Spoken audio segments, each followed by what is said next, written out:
हरे मुरारे नाथ नारायण मुरारे नाथ नारायण वासुदेवा कृष्ण गोविंद हरे मुरारे नाथ नारायण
हरे मुरारे नाथ नारायण वासुदेव कृष्ण गोविंद हरे मुरारे नाथ Narayan Vasudev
This live satsang is presented by Radha Krishna Foundation in light of the ongoing lockdown and in support of Sri Lakshmi Mandir of West Palm Beach, Florida. Radha Krishna Dham of number 73 Village, Guyana. Dharma Mandir of London, United Kingdom. And Shiva Mandir Ashram of Leguan Island, Guyana.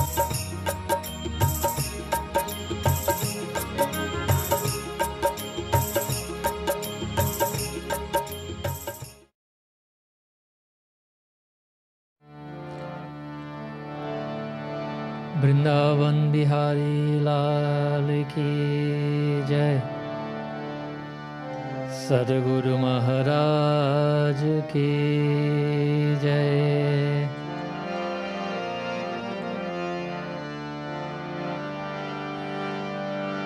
गुरुर्ब्रह्मा गुरुर्विष्णु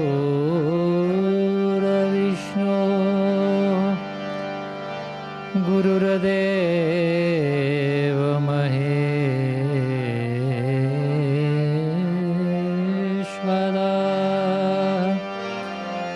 गुरुर्साक्षात् परं ब्रह्म तस्मै श्री गुरवे नमः। गुरुचरणं सद गुरुचरणं वन्देऽहं सद्गुरुचरणं गुरुचरणं सद्गुरुचरणं वन्देऽहं सद्गुरुचरणं। Brahma Vishnu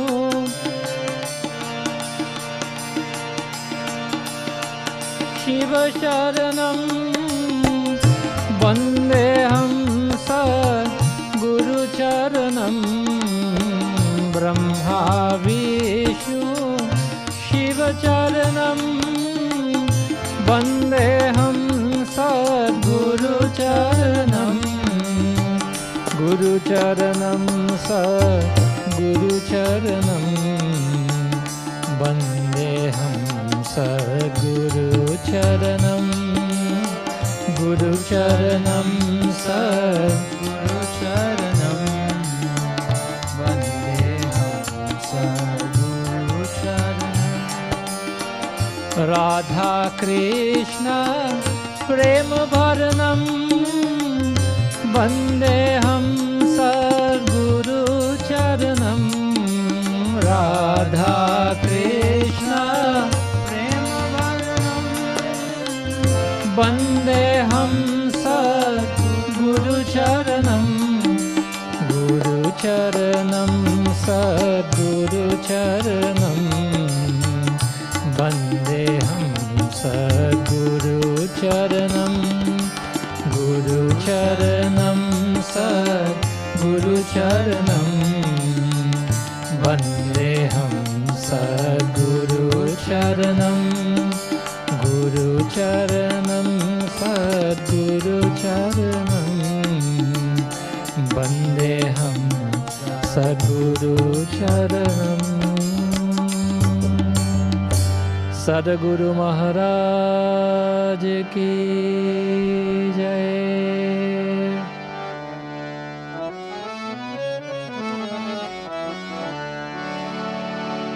Prayers to Ganapati Bhagavan, the removal of obstacles.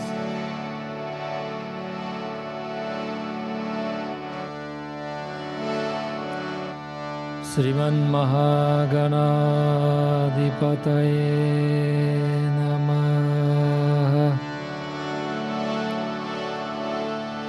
वक्रतुण्ड महाकाय सूर्यकोटि कोटि समप्रभा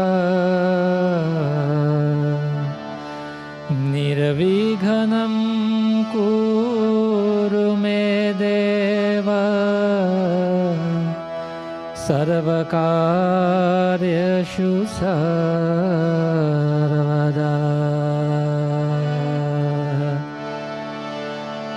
वर्णानामर्थसङ्घानां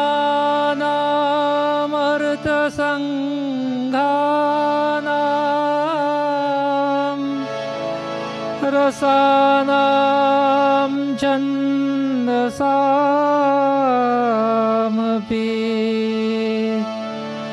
मङ्गलानां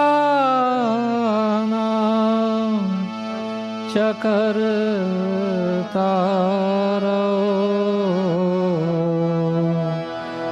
वन्देवानि विनायकौ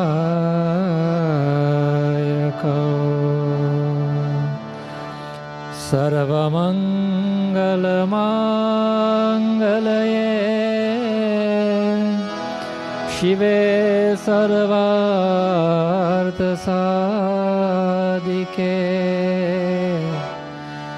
शरण्ये त्र्यम्बके गौरी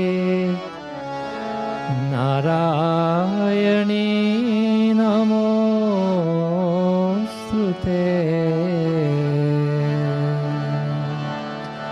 मन्महागणाधिपतये नमः। To Mahalakshmi.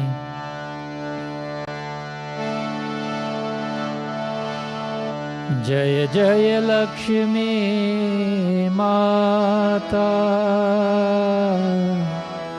हे माता हे माता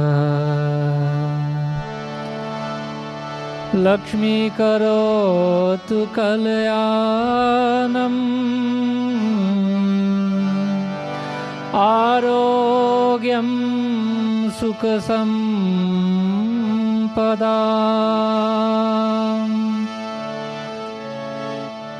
मम शत्रुं विनाशाय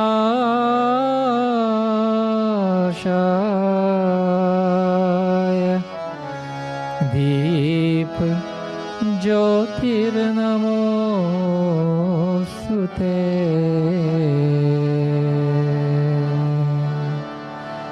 महालक्ष्मी माता की जय।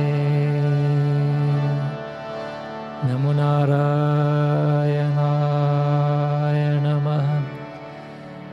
Devotees of Bhagavan, again this morning it is our pleasure and a privilege to welcome those of you who have joined us this morning, to all the teachers of Sanatana Dharma, to all devotees of Bhagavan, welcome to our online satsang once more. We'll group our voices together as we sing prayers to Bhagavan in the form of a bhajan, but again, it's a prayer, Mero Pyaro Pyaro, Murali Varo Japar Kam Karo Ranavaro. The lyrics should be available, so please group your voices together as we sing to Bhagavan Sri Krishna, or to your favorite form of God. Let us, through Kirtan Bhakti, try to reach closer and closer to His divine feet. This is how this satsang will be of benefit to you this morning. If we focus on the form of Kanhaiya, if we use our mouth, our voice, to chant His name, and our minds to remember Him while we're doing so.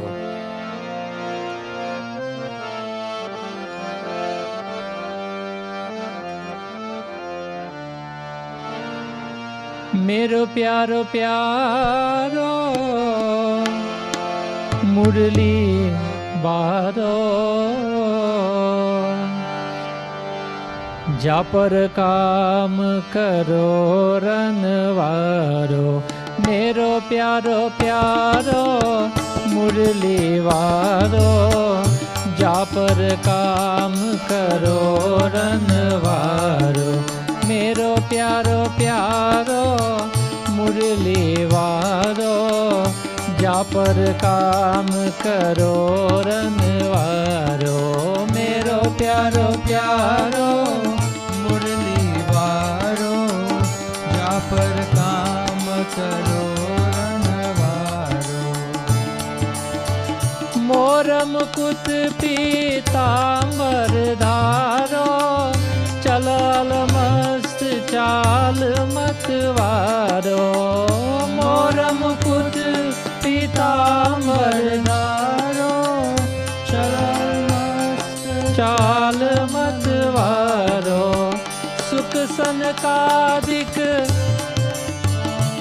सनकादिक तो कह प्यारो, इक तक लखत समाधि विसारो। सुख सनकादिक इक तक लखत समाधि विसारो, मेरो प्यारो प्यारो मुरली वारो, जा पर काम करो रनवारो, मेरो प्यारो प्यारो मुरली वारो, जा पर काम करो रनवारो। अति रस भरे नयन रत मारो, जेहि लखि शंभु समाधि विसारो। अति रस भरे नयन रत नारो, जेहि लखि शंभु समाधि विसारो। दंडक वन मुनि गण लखि प्यारो, वर मांग्यो पति बनहु हमारो। दंडक वन मुनि गण लखि प्यारो, वर मांग्यो पति बनहु हमारो।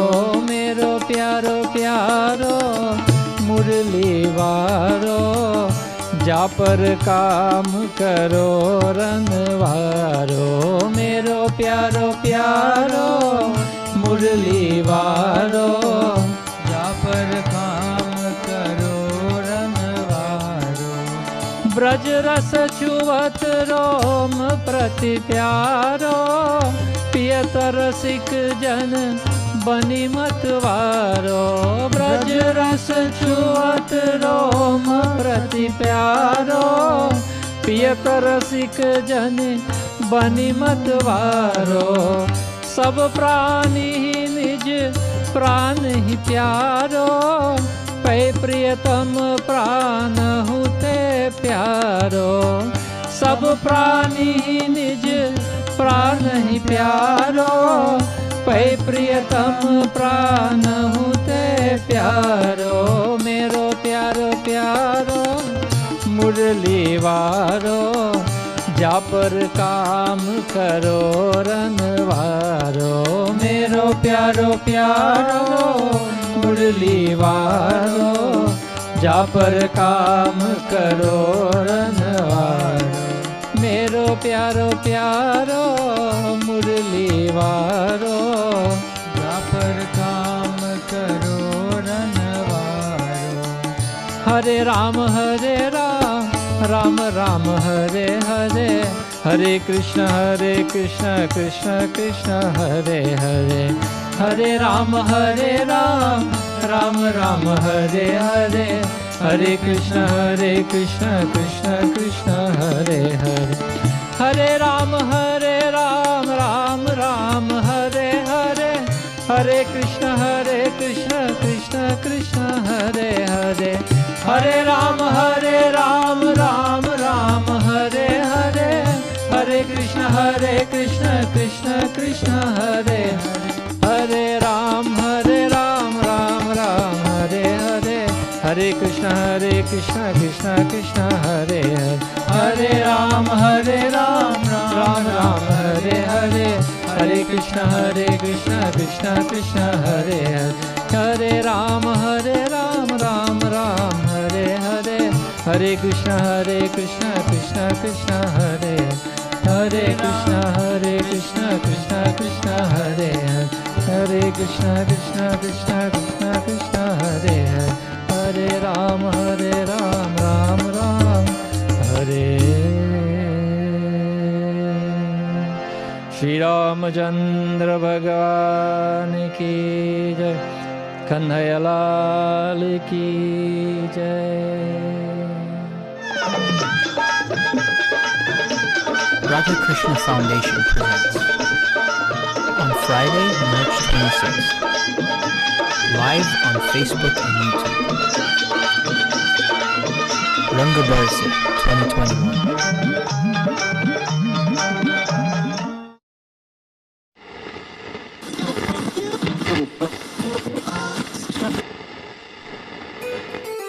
Radha Krishna Foundation launches RKF Radio in our effort to promote Indian culture around the world. Our programs are designed for all ages, including Bollywood yesteryear, Bollywood latest for the younger folks, bhajans, and lectures from notable scriptures. RKF Radio. Live now at radhakrishnafoundation.com. App coming soon. Common line.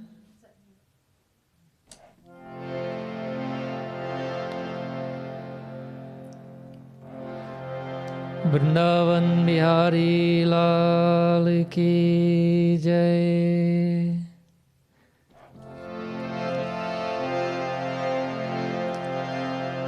Om Namah Shivaya.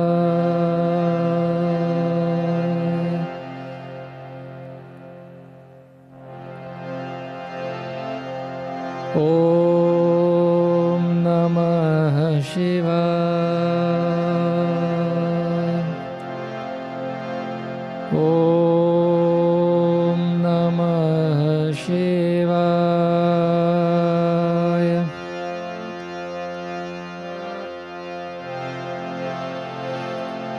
Krishnastamyantu margasya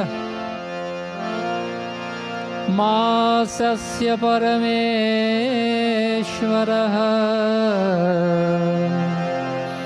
Avirbho Bhuvasallilo Bhairavatma Satam Priya Namah Shivaya.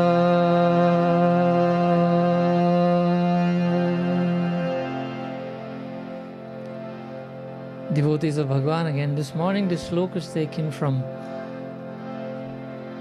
the Shatarudra Samhita of Bhagwan, of Shiv Puran. This is the 63rd verse of the 9th chapter. Our little katha this morning will be from Shiv Puran, from the 8th and 9th chapter of the 3rd canto, which is Shatarudra Samhita of Shiv Puran. This verse here that we chanted is saying that Krishnasya, it means that the month is divided in two halves in the lunar calendar.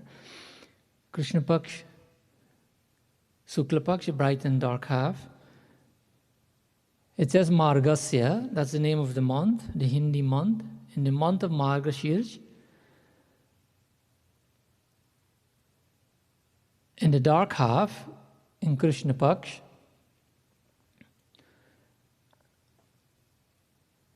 according to this verse, it was the 8th day, Krishna Ashtam. Ashtam here means 8th. And so on the 8th day of the dark half of the month of Margashirsha, which is a Hindu month, that is the day that Bhagavan Shankar took manifestation. Bhagavan Shankar has taken many manifestations. Bhagavan Shankar means Lord Shiva. And so one of his manifestations is known as Bhairav, or Bhairav, Kala Bhairav, as we know. Now this day was a few days ago. This was, I think, last Monday. According to this count, this was on the 8th day of this month of Margashirsha. So this is a small katha where Bhagavan Shankar is saying to Sanat Kumar. Sanat Kumar, as you know, is one of the 4 mind-born sons of Brahma. So he's saying that listen, O Sanat Kumar, to the appearance, to the manifestation of Bhairav. Not only because of the knowledge, but according to Bhagavan Shankar here, in Shiv Puran, when one listens to this katha, then devotion for Bhagavan Shiva increases. Devotion for your particular form of God increases, and one becomes more steady, of course, in their devotion. So the katha goes that, this is the 8th verse now, that one day, while Brahma was stationed in the beautiful summit of Mount Meru, that all the celestial sages, they approached Brahmaji. And we know Brahma is known as the creator in the Hindu Trinity. Brahma, Vishnu, Mahesh, the creator, sustainer, and reabsorber, or the destroyer of the universe. So Brahmaji is known the four-headed creator of the universe. So while he was on the tip of the mountain, Meru, the sages approached and they decided to ask him a question. Their question was designed to extract the truth of what reality is. Reality in terms of philosophy, of the creation of the world.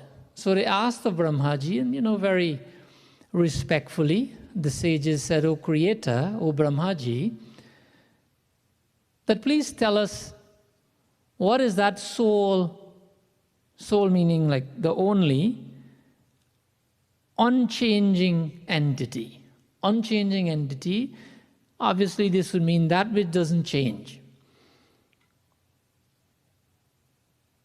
Or tell us more about the absolute reality, about God, in short. So Bhagavan Shankar is saying, Brahmaji, when he was ready to give his answer, Brahmaji is also known as a lotus born, right? Born from the lotus flower, the Kamal flower. But for those of you who have been following us in our satsang, we would have explained the difference between Devatas and Bhagavan. And that is something hopefully that we still remember.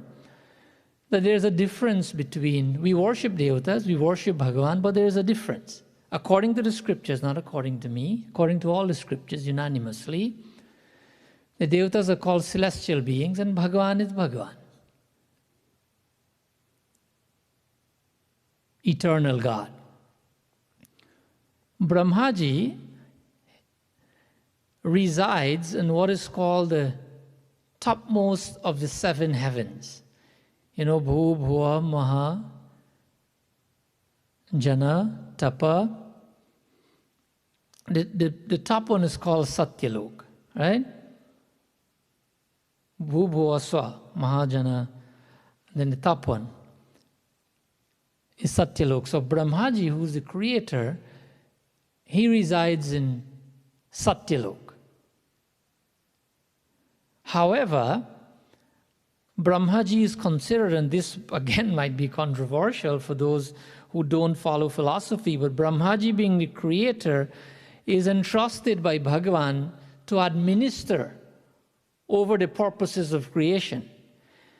Just like how Agni Devata represents fire, or fire is known as Agni, and the wind is known as Vayu, and the rain is known to have come from Indradev. These are celestial beings entrusted or operate with the responsibility over these different categories of creation or functions of creation. In the same way, Brahmaji is the creator. So when you're from the cosmos, from a level of the heavens, then you're not necessarily Bhagavan, so you would not have the knowledge of Bhagavan. You would have the knowledge required to do what you are supposed to do and do it successfully.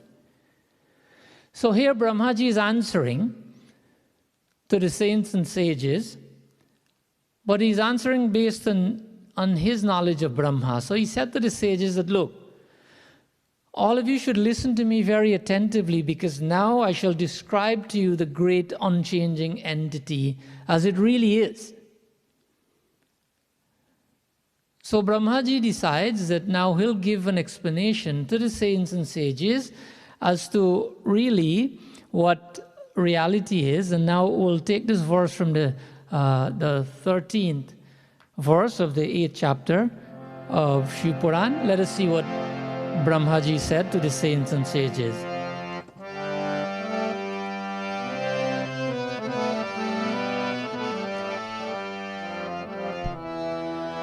Narayan, Narayan, Bhajuman Narayan, Narayan, Narayan, Bhajuman Narayan, Narayan, Narayan, Bhajuman Narayan. Jagado niraham dhata Swayam bhurajishwara Anadivagaham brahma Yake atma niranjana Narayan, Narayan, Bhajuman Narayan, Bhajuman Narayan, Bhajuman Narayan. So Brahmaji is now, he's now explaining to the saints and sages. He says here, and Brahmaji has used here some very powerful words that mean Bhagavan. He says to them that, look, I am the material cause of the universe. I am the creator. I am the self-born. I am the unborn Lord. I am the primordial being. I am Brahman. So here obviously we can see that Brahmaji has called himself by some really big names, names that are not befitting for the creator. If you think that Brahmaji is Bhagavan, then if we don't follow philosophy, then we'll understand, but then we can listen with an open mind so that we can actually follow what Sanatan philosophy is, not necessarily, what we may have learned or think, right? So what I'm telling you here is from the scriptures. So Brahmaji has called himself here Swayambhu. He has called himself Ishwar. He has called himself Anadi. He has called himself Niranjan, according to this verse. So these are all names referred to God, to Bhagavan, eternal God. So this is not necessarily correct. Brahmaji is not Anadi. He's not unborn. He's not the primordial being, meaning the being that has been existing from the very beginning of time. Now, Brahma has been existing from the beginning of time, having been created by Bhagavan, but not this particular Brahma. What do I mean by that? Because Brahma, the creator, has a lifespan. Now, most of you know that, so I'll not go over the details. You know that the lifespan of Brahma is 100 years. 100 not human years, but divine years. And for those of you who cannot remember the calculation, just in brief, Kali Yuga is 432,000 years, and so, Dwapar Yuga is 864,000 years. The one before that, Treta Yuga, was 1,728,000 years, and then before that, actually Satyug. So it's 432, 864. It's Kali Yuga, Dwapar, Treta. Treta, meaning the third one from bottom up, is 1,296,000 years, and then that 4 times is 1,728,000 years. Now that is called one Chatur Yuga, all the 4 yogas in one. I'm doing this very briefly, so please try to keep up.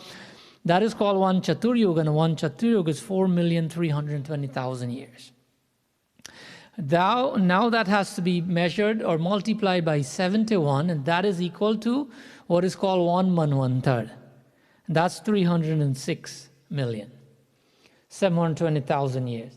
When you take that and multiply it 14 times, 14 Manvantar is equal to one Kalpa, and 14 Manvantar is 4,294,080,000 years. That amount of time is equal to 12 hours of Brahma. The 4 billion years is human years. I remember one time I was giving this explanation. This is the Bhagavad Gita and it's in Ved. A person was listening and he said, I shouldn't be mentioning these things, and quote unquote, because these things are not espoused by science. I don't want to make any comments on that, but it's unfortunate that if that's how we see things, we don't depend on science from a Sanatana and scriptural standpoint to endorse what is in the scriptures. It's actually the other way around. And science has found out by now many, many things that is said in the Hindu scriptures, many things, and you know most of them, or you know some of them. However, these numbers can, you can get confused with them, but this is what is in the scriptures, right? You can also find this in Bhagavad Gita. So now that's 12 hours of Brahma. And then when there's a dissolution, partial dissolution, pralay, then that same amount of time is a night of Brahma when there's nothingness in the world, when the world is submerged in water. Now, that is equal to 24 hours of Brahma, one cycle of each. Brahma lives for 100 years, right? So do the math if you want. So even though that is such a long period of time, it doesn't mean that Brahma is unborn and he's eternal. Brahmaji has a lifespan. Brahmaji lives in Satyalok, which is the highest heaven, but that is also a destructible part of the creation. That is a part of the cosmos, as we call it, and the whole cosmos is temporary. From Brahmaji coming down at a time of Mahapralay, total dissolution. That's more philosophy, we'll do that some other time. So Brahmaji continues to say that, look, O saints and sages, that I am the instigator of these worlds that you see, and I am also the destroyer. Remember Brahma, Vishnu and Mahesh, the destroyer is known as Bhagavan Shankar. That there is none greater than I am. This is the 14th verse. Brahmaji actually said this according to Shiv Puran to the saints and sages. That there is nobody greater than me. That I am also the destroyer of this universe, which is not true, we know that. Actually, Ved tells us something very different,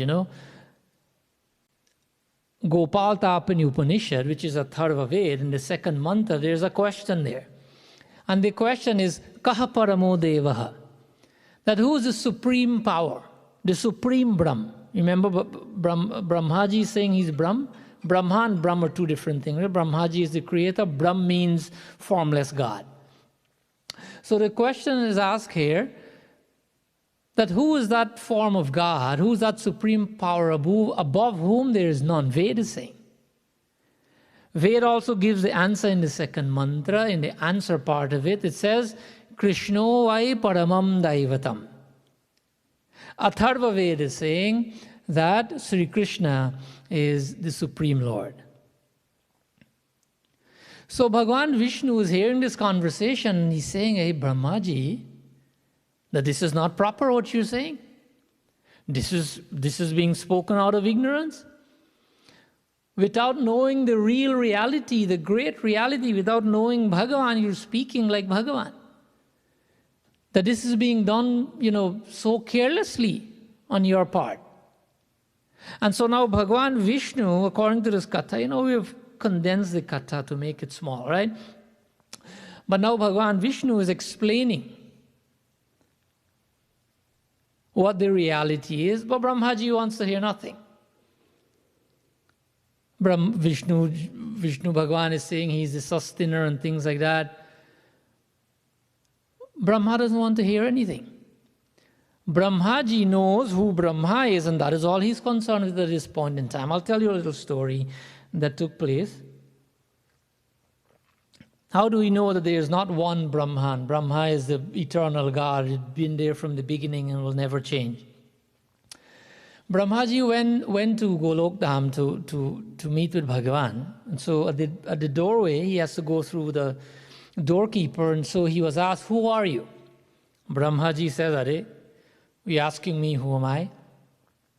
Go and tell Bhagavan that this is Brahma." Bhagavan says, "Okay, let him in. Let him come in." So Brahmaji went inside now to meet with Bhagavan. Bhagavan says, Kandha is asking him, "Please introduce yourself. Who are you?" He said, "Are, you're Bhagavan and you don't know who I am? I am the creator. I am Brahma. How come you don't know who Brahma is?" So Bhagavan says, "I know who Brahma is." "Which Brahma though? Which Brahma are you talking about?" "What? Which Brahma?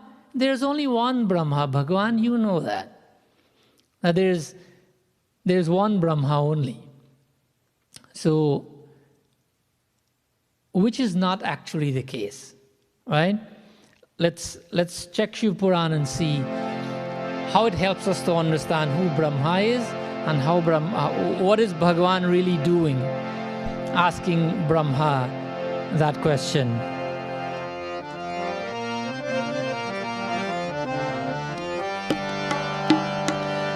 Srimanarayana Narayana Hari Hari, Srimanarayana Narayana Hari Hari, Tere Leela sabse nari nari, Hari Hari, Tere Leela sabse nari nari, Hari Hari. Bhajman Narayana Narayana Hari Hari, Jaj Narayana Narayana Hari Hari. Nabhi Kamala Koshatu Kotisha Kamalasana, Kalpe Kalpe Purahanyam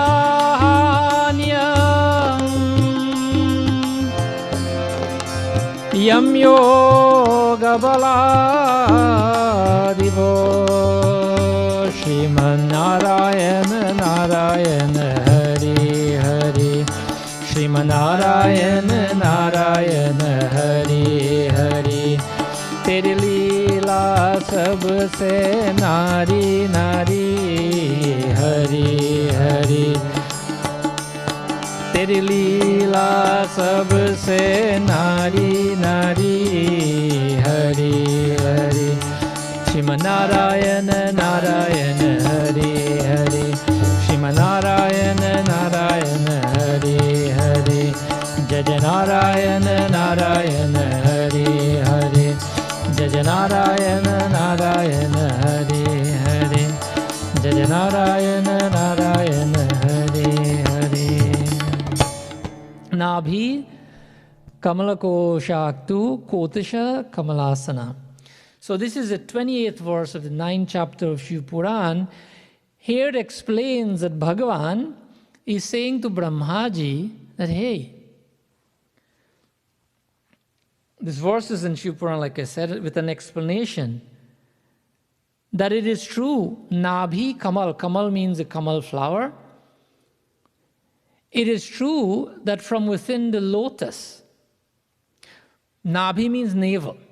From my navel, Bhagavan is saying now, it is from the lotus of my navel. Some of you will also know that Bhagavan Vishnu is saying, and it's fine, Vishnu, Sri Krishna, all the same. From my navel, from the lotus of my navel, not only one Brahma, but crores of Brahma came out. Kalpe kalpe pura. That kalpa after kalpa, you remember what is a kalpa, right? Kalpa after kalpa after kalpa. crores of Brahma came out from the lotus of my navel. So this is Bhagavan speaking. So this is also an indication that here, this Brahmaji thinks that he's Brahma alone, but Bhagavan now is explaining and helping Brahma to understand that no, you are not the only Brahma. There are countless Brahmas in the universe. So Bhagavan helps Brahmaji to understand, Bhagavad Mahapuran says the same thing.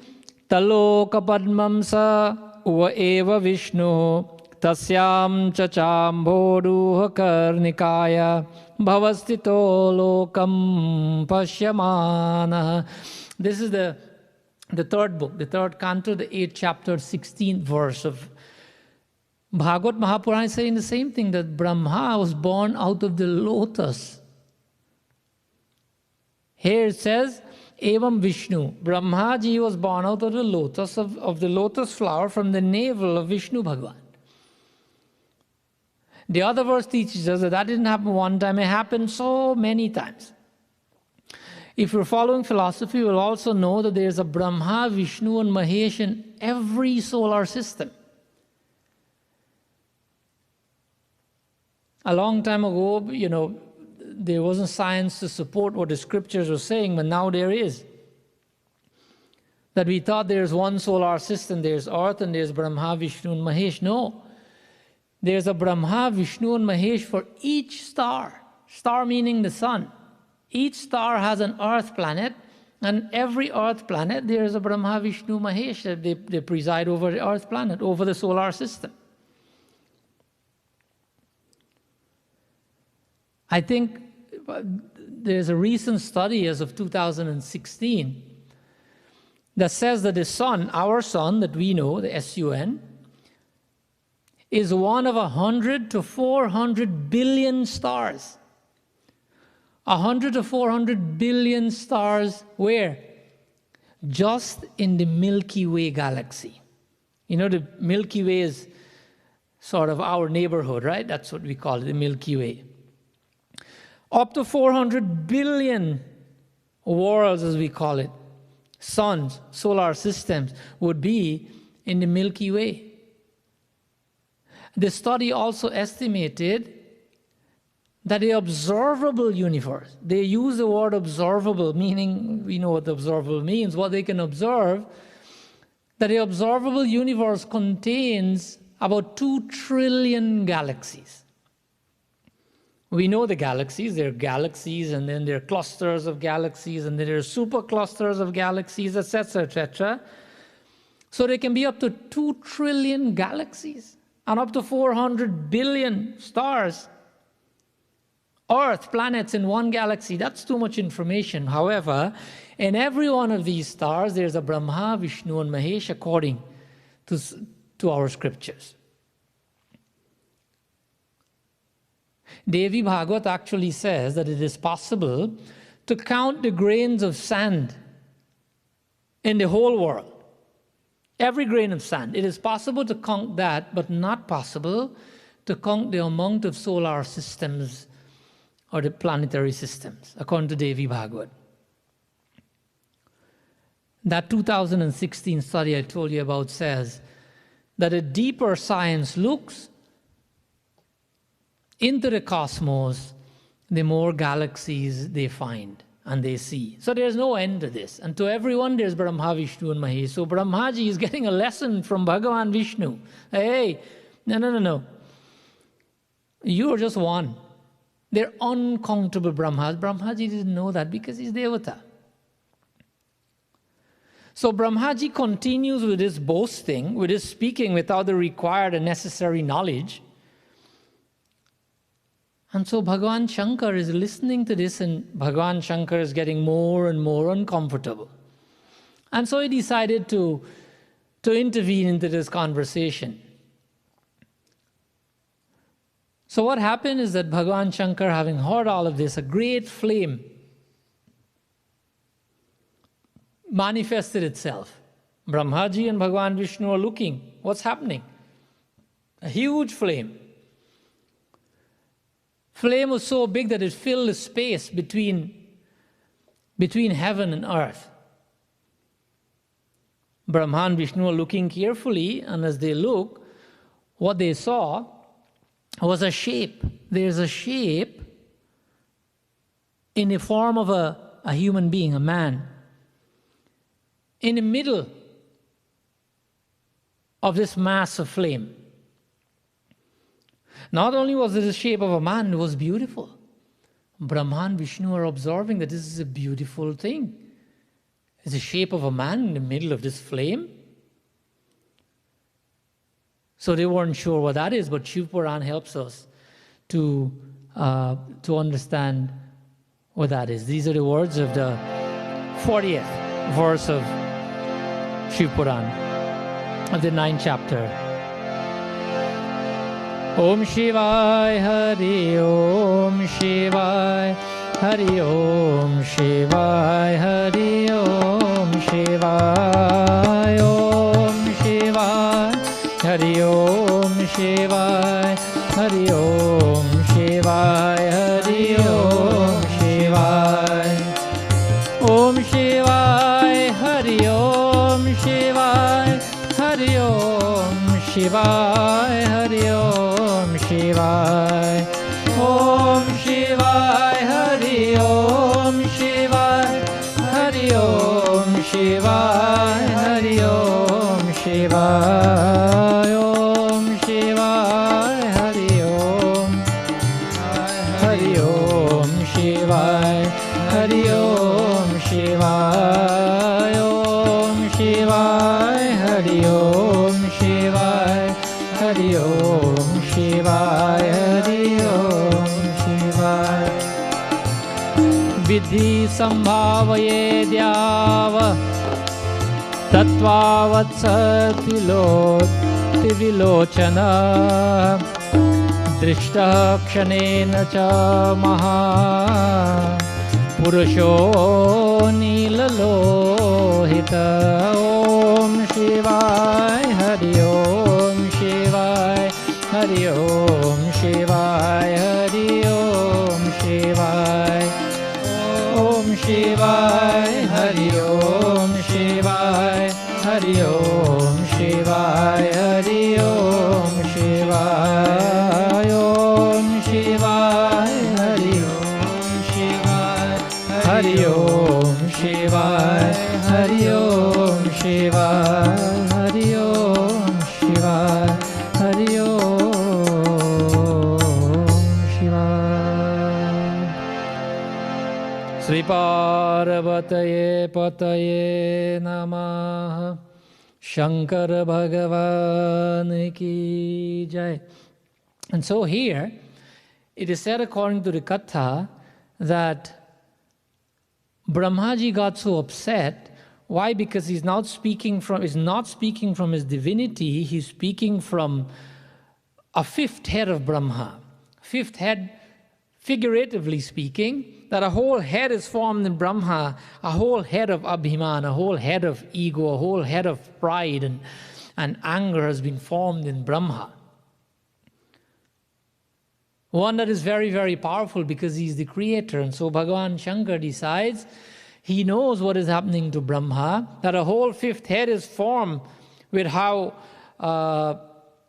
the insistence of Brahma as to who he is, lacking the required knowledge and misleading others.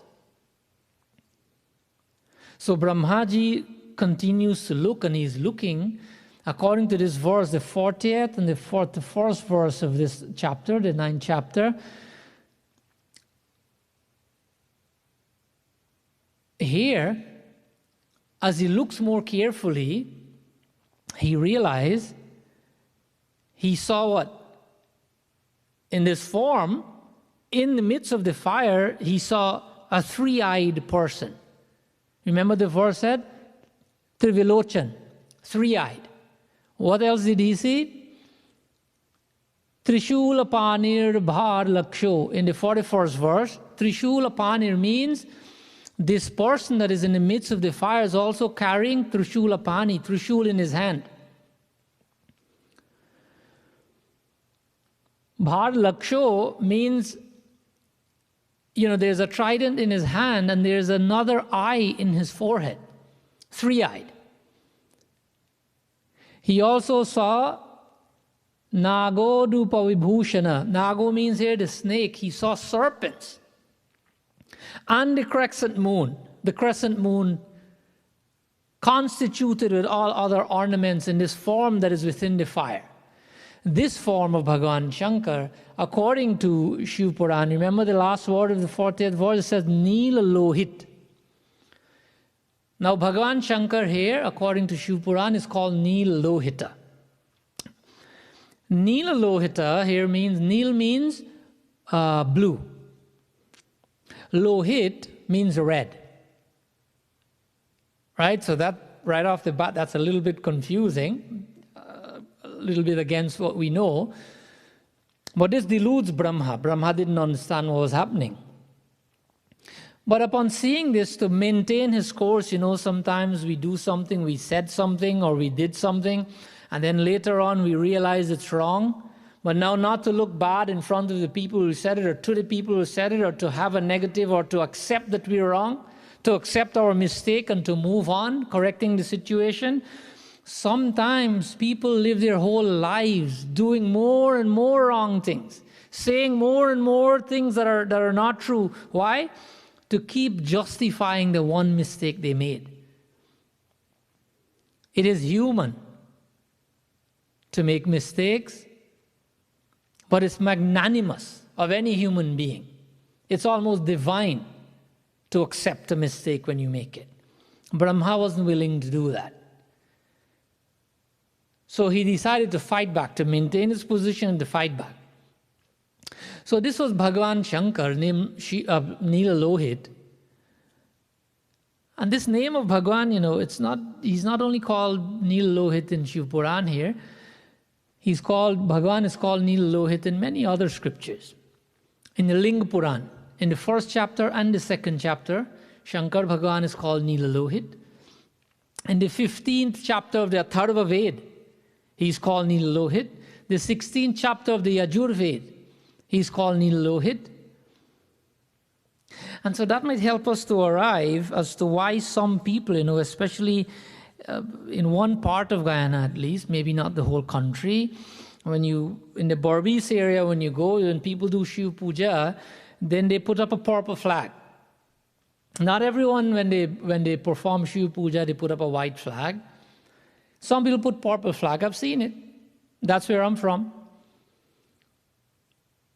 And so you wonder, where did they get this from? You can say, well, it's not Neelakanta, that is blue. Where did you get purple from? Well, I think, I can't remember when I used to mix colors. I'm not sure when I was growing up we used to have colors to mix them. But if you mix blue and red, I think that will become a purplish color, if I'm not wrong, right? Maybe you can try it out at home. Give your little child to try it out. If you mix blue and red, it might just become purple. And so probably Nila Lohit, meaning blue and red, if you put it together, it becomes purple. So we have concluded that Bhagavan Shankar is purple in color.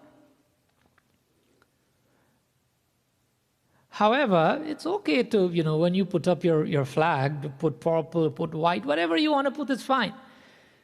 We have to always realize that, look, we're not worshipping the flag. This is not the purpose of our puja. The purpose of our puja is we're worshipping Bhagavan Shankar. We're doing Linga Abhishekam or puja to Lord Shiva, not to the flag. The flag is just something that is hoisted afterwards to signify the victory of performing our puja. The flag story is another one, but just quickly, in the West Indies, or at least in Guyana, we call it the jhandi, right? The flag that you put there is actually a jhanda. Jhanda is the flag that you put there on that pole, that big flag. Jhandi is actually the little flag, a little one that you might put on a little bamboo like that, and you stick it by the Bedi or by the Havan Kun or wherever, Navagraha, Durga Puja, those little ones. That is Jhandi. Jhandi is small flag. Jhanda is the big flag. But we go further in Guyana, when we have Hanumanji Puja, we call it Jhandi. when someone says, many people still say it, when they say Jandi, means you have Hanumanji Puja. No, that's not. That's Hanumanji Puja. Or Shiv Puja or Durga Puja. But it has become synonymous with Hanumanji Puja, Jandi, but it's Janda, not Jandi. Right? It's a Hanumanji Puja and you're hoisting a Janda. Right? Just for a little bit of information. However, if you put a white flag, just as a side information here, if you put a white flag, it is not incorrect. That is the form of Bhagavan that we worship, the Shiva that we worship as Shankar Bhagavan, Shambhavaya cha, Mayo Bhavaya cha, that form of Shankar Bhagavan, who sits at the top of Kailash, that form of Bhagavan, the original form of Shiva, is white. And that is why we put white color flag, to represent that form of Shiva. You know, we read the mantra, Karapura Gauram Karunavataram Sansara Saram Ujagendra. Karapura Gauram here means white. Karapur means camphor, the color of camphor.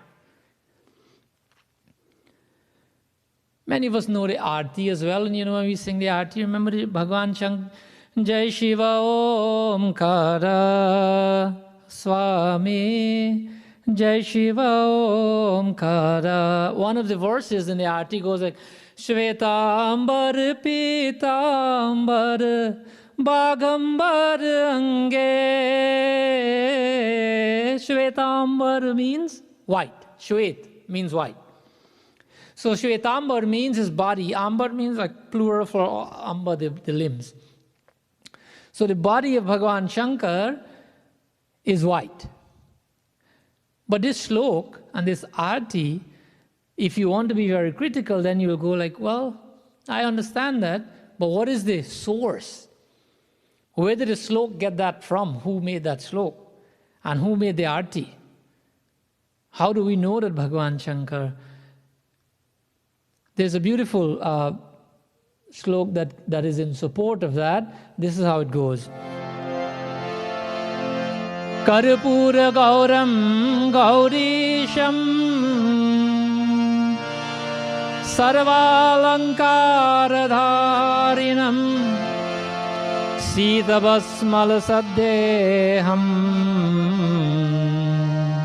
Sitabasram Majo Mahojvalam. Actually, this is Shiv Puran. So Shiv Puran, this is in the Shiv Mahatam, right? The Shiv Mahatam is found in the beginning of Shiv Puran. It's also found in the Skanda Puran. The Shiv Mahatam is found in the Skanda Puran. In the fourth verse, the fourth chapter rather, and the 45th verse in the Shiv Mahatam, it says Karpura Gauram Gaurisham. Karpura Gauram here means that Bhagwan, the color of Bhagwan Shankar is white. It goes further, it says, Sita Basmal, Sita Vasram. Seet means white here in Sanskrit. Sita Bhasma means that he's smeared with ashes, white ashes all over his skin, all over his body. And Sita Vasram, Vasra means clothing, that he also wears white clothing. So that will probably justify, not probably, that tells us that the color of Bhagwan is white. He wears white clothing, he smears white ashes on his skin, and this is coming from Shiv Puran. So, if you're sticking white flag, fine. If you're sticking, what is it called, purple flag, then, I'm not sure who is it to tell you that you're incorrect, but whatever makes you feel better. See, the difference is Nila Lohita is an aspect of Bhagavan Shankar. When you worship the Shankar Bhagavan who exists, who resides on Kailash, then that is white. So for that reason, you should put white. The rest of it is for information's sake, right? So the color of Bhagavan Shankar, as we know.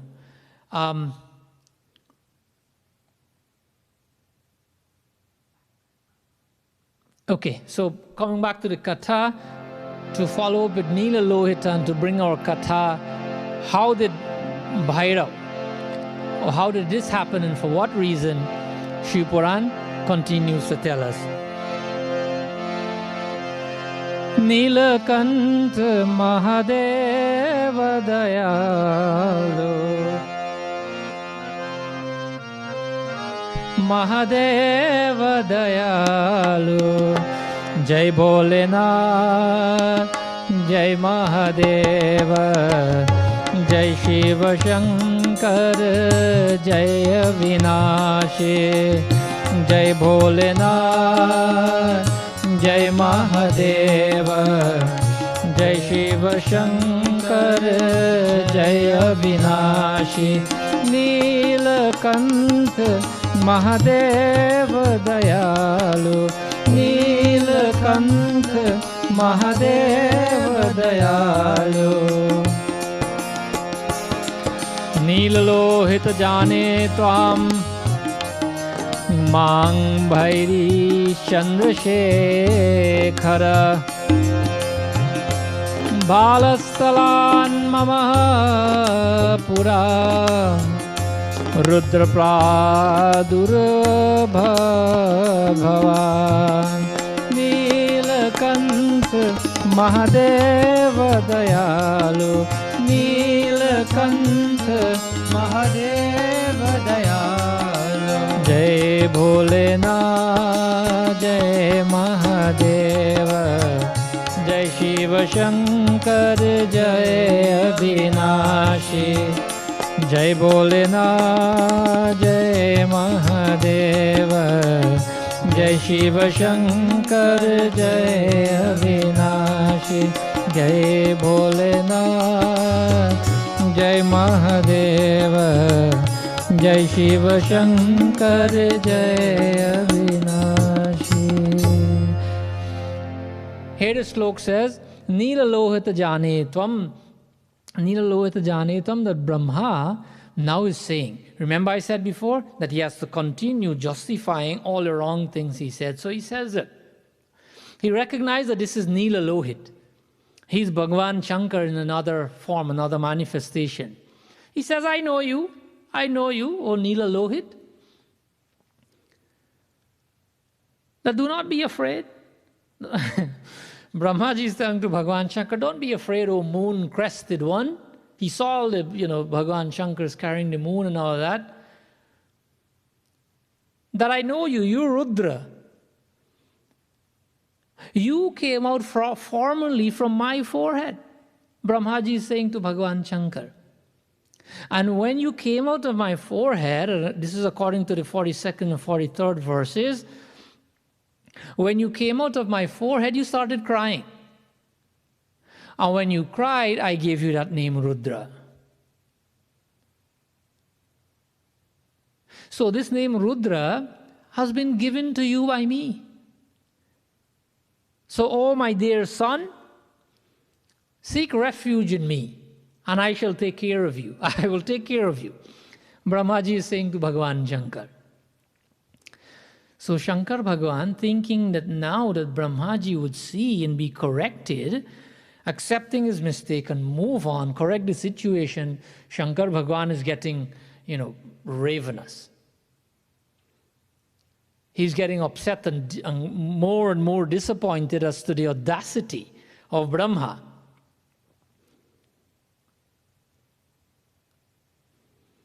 So Bhagavan Shankar, upon hearing all the things Brahma had to say, what did he do? He did something to ensure that whenever a situation like this comes up again, that there's an aspect from his manifestation that would always be available to take care of situations. You see, because Shankar Bhagavan is what? Remember Ved reminds us, Namashambhavaya cha, Mayo Bhavaya cha, Namashankaraya cha, Mayaskaraya cha, Namah Shivaya, Shivataraya. The explanation, it serves to inform us in great detail as to who Bhagavan Shankar is. But in the beginning, just the first word, Namashambhavaya cha. Sham means peace. Shambhavaya means he who is the distributor. the embodiment and the distributor of that peace. Mayo bhavayacha, the embodiment of happiness and the distributor of that happiness. So Bhagavan Shankar clearly is the one who likes to sit peacefully at the summit of Kailash, be in samadhi and enjoy his peace, and gives that peace to devotees who seek it. He doesn't want to be in the middle of all these difficult situations because he prefers to be peaceful. And so Bhagavan Shankar is manifested in different ways. In this way, he is manifested a very fierce form to ensure that there's always some part of him that will be present to take care of situations like this when they occur. Here's what happened.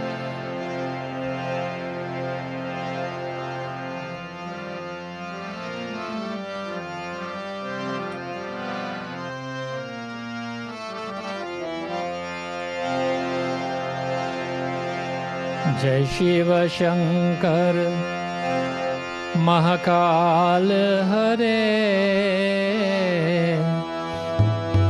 जय जय जय त्रिलोचन काल हरे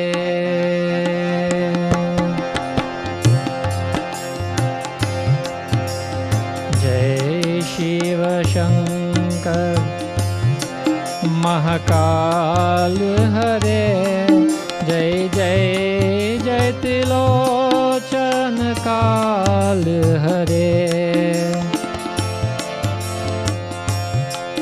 जय जय जय जय प्रतिपाल हरे जय जय जय जय महाकाल हरे जय शिव शंकर महाकाल हरे जय जय जय त्रिलोचन काल हरे जय जय जय जय प्रतिपाल हरे जय जय जय जय महाकाल हरे जय शिव शंकर महाकाल हरे जय जय जय त्रिलोचन काल हरे सकोपस्थ सुमत्पाद्य पुरुषं भैरवं क्वचित् प्रज्वलन्तं सुमेहसा प्रीत्या च परमेश्वर हरि ओम शांति शांति शांति शंकर भगवान की जय. And so now this rage that Bhagavan Shankar has been in listening to Brahma, continuing in giving the wrong impression to everyone and to the world, Bhagavan Shankar became very angry, and from that form of his emanated another form. That form is known as Kal Bhairav. Kalavarajase Sakshat Shashaste Kal Bhairava. So Bhagavan Shankar now is saying that, O Bhairav, that if the fact that you have now taken manifestation, that your first job is to ensure that you sever this fifth head of Brahma, metaphorically speaking, figuratively speaking, this fifth head that Brahmaji has formed for himself that is so strong and so powerful that your form, this terrible form, Bhairav, is to take care of situations like this. Your first job would be to knock this erroneous train of thought away and out of Brahmaji. Bhagavan Shankar is saying that you're called Bhairav. Bhairav means, Bhai means fear, right? So this is why Bhairav has gotten this name, Bhai, coming from fear, that when those who are doing that which is incorrect should be fearful of this form of God, because they can be corrected in the same way that Brahmaji will be corrected. And so the verse continues to tell us that Kala Bhairav, another name for this form that Bhagavan Shankar has created, is Kala Bhairav. He's also called Kala Raj. Kala Bhairav, Kala Raj means that because he'll be the controller of time, Kal means time, Kal means death. That Shankar Bhagavan is saying to Bhairav that you shine like the god of death, and so because of that you will be called Kala Raj, the king of death. That you have a very fearsome, fearful looking, and so because of that you'll be called Bhairav. And together, because death is afraid of you, time is afraid of you, and you are so frightening in appearance that you will be called Kala Bhairav. Because of these terrifying features that you have, you will be called Bhairav, and together Kala Bhairav. And so this is how, according to Shiv Puran, that Kala Bhairav, this manifestation of Bhagavan Shankar, came into being. Why? Because Bhagavan Shankar wants to ensure that he is able to represent his devotees when things are very difficult, so that Bhagavan Shankar, he can also be there to give blessings, to give peace, to give happiness.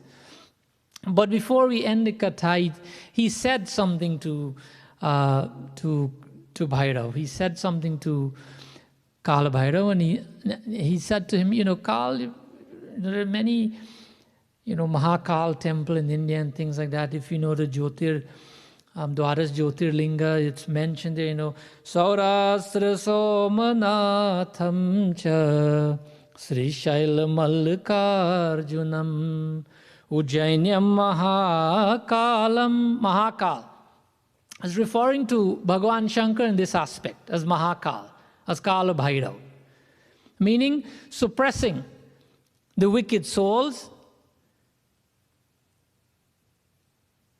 This aspect of Bhagavan Shankar will be known as the suppressor of the wicked souls and the ones who will be devouring sins from the lives of his devotees. But Kala Bhairav had to have some kind of residence, remember, because Shankar Bhagavan lives on the tip of Kailash. So let's close our katha here with what Shankar Bhagavan says to Kala Bhairav. Where would he reside?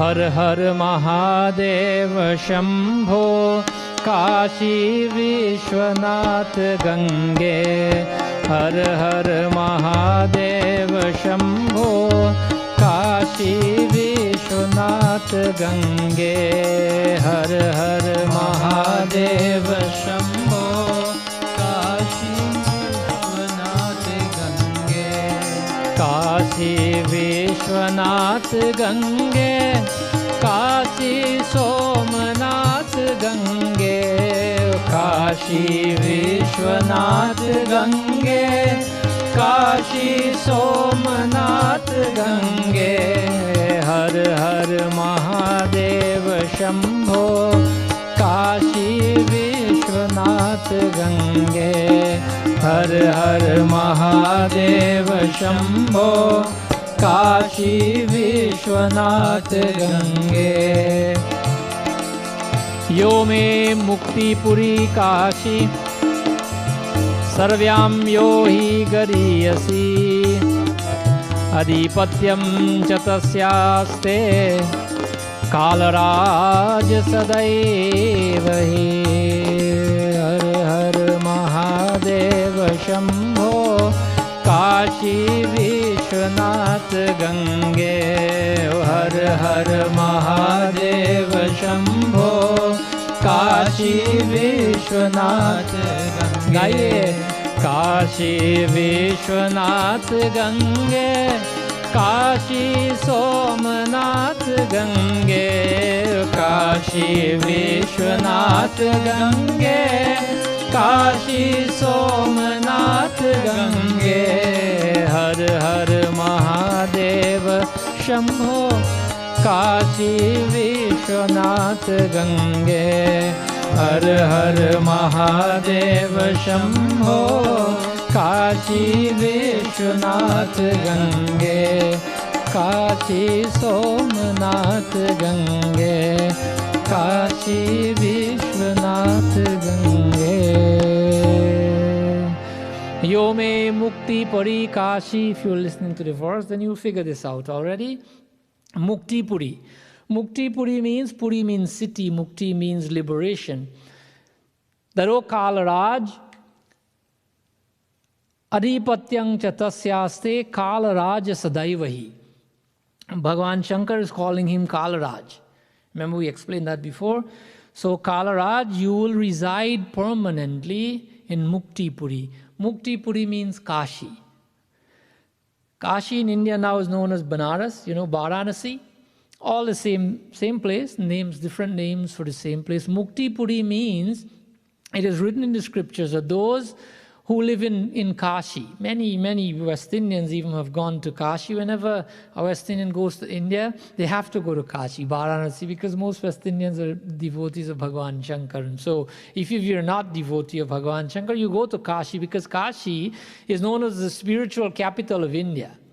Right? It is known as Mukti Puri. People go there. This is another story. People go there when they know they're about to die. Kashi has hotels, places to stay. One time I even saw it on CNN. The Hotel of Death is how it was labeled on CNN. Why? Because people go there to stay until they die. Why? Because it is said according to the scriptures that those who die in Kashi attain Mukti. That is why according to this verse it is called Mukti Puri, the city of liberation. Why? Because this is Bhagavan Shankar's own city. It is said that this city, Kashi, sits on the Trishul of Bhagavan Shankar. And it is a promise by Shankar Bhagavan that if you die in Kashi, you attain Mukti. So this is why, you see, Kalaraj, Kala Bhairo, the king of death or the conqueror of death, what does that mean? If you conquer death, what does it mean? It doesn't mean that you will not die from this physical body. You will die, of course, from the physical body at some point in time. Hopefully, everyone lives more than 100 years and things like that. But there will be a time when we'll have to leave. But to conquer death means to become immortal. To conquer death means to attain Mukti. How do you attain Mukti? This is why Kalaraj, Bhagavan Shankar tells him to reside in Kashi. Because only when the conqueror of death resides in Kashi, then everyone who resides there would also conquer death. So Kal Bhairav, according to Bhagavan Shankar and Shiv Puran, resides in the city of Kashi because this is what is advised by Bhagavan Shankar. This is what is told by Bhagavan Shankar for Kal Bhairav to reside in Kashi so that devotees can become immortal. They too can attain Mukti. Shiva Shankar Bhagavan ki jai. So my dear friends, devotees of Bhagavan, we'll bring our katha there. This is a big katha. It's chapter 8 and chapter 9. We tried our best to condense it so that we can just bring you the main verses. And when we listen to these kathas, katha is what? Katha literally means story, right? Katha philosophically means that which brings you closer to Bhagavan. That is the reason of katha. This is why God has put the stories and the philosophy in story form in our scriptures so that we can remember them easily and we can be influenced to come closer to Bhagavan. So when we listen to katha, we must listen to actually, when we dissect it, that we must get something out of it. Not only the story side of it, but something that can apply to our lives. That we should be able to ask ourselves when we listen to katha, that how is that applicable to my life? We would see here that Brahmaji has made a terrible mistake, and the error of Brahma and the actions that followed because of Brahma's error, and what we can learn based on what is related in the Katha. First of all, we can safely say that all of this happened because of the self-acclaimed status of Brahma. Where does the self-acclaimed status come from? It comes from our abhiman, our false pride. Talking about what we are, not bothering about who we are. That is the bigger question for us in life, not what we are. Being very, very boastful. You're so powerful. You can do all things, even though it's not true. Whether it's your truth or the truth, it doesn't matter.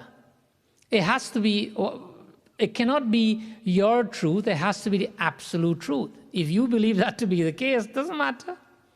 It's not true to begin with, and there will be consequences. So our truth, which is something that is being said today, your personal truth, our truth, etc. Let's worry with the scriptures and absolute truth, and not go with our abhiman and start fabricating anything that we think is true. It has to be true, not if we think it is true. So fabrication is what Brahmaji did here. You know, sometimes we say things to make ourselves look good, especially to others. When we do that, we always have to remember that there's a greater entity that's listening to us. We all believe in a greater entity, in God. By whatever name you call God, it doesn't matter. These days, some people say universe, they're scared to say God. Well, at least in Sanatana Dharma, the universe also means God. And we explained that when we started reading Bhagavad Gita, if you remember. That Bhrumirapo Analo Vayu Kam Brahma Buddhireva Cha. Remember? All these elements that you see make up the world, they're all my energy. So the universe also means God, but we can explain that in more detail some other time. But whether you call it universe, you call it God, you call it spirit, you call it whatever you call it, remember there is a greater entity. Remember that this is Bhagwan's universe.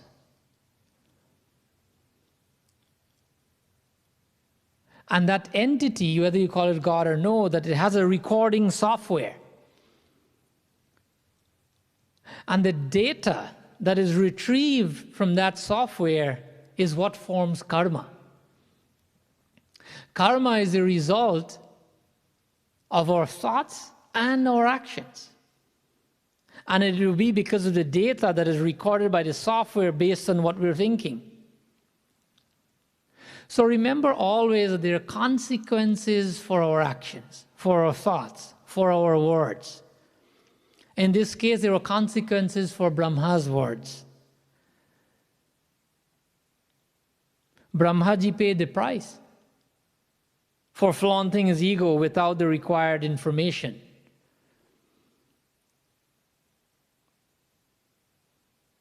If we may not recognize it, we all do or will, at some point in time,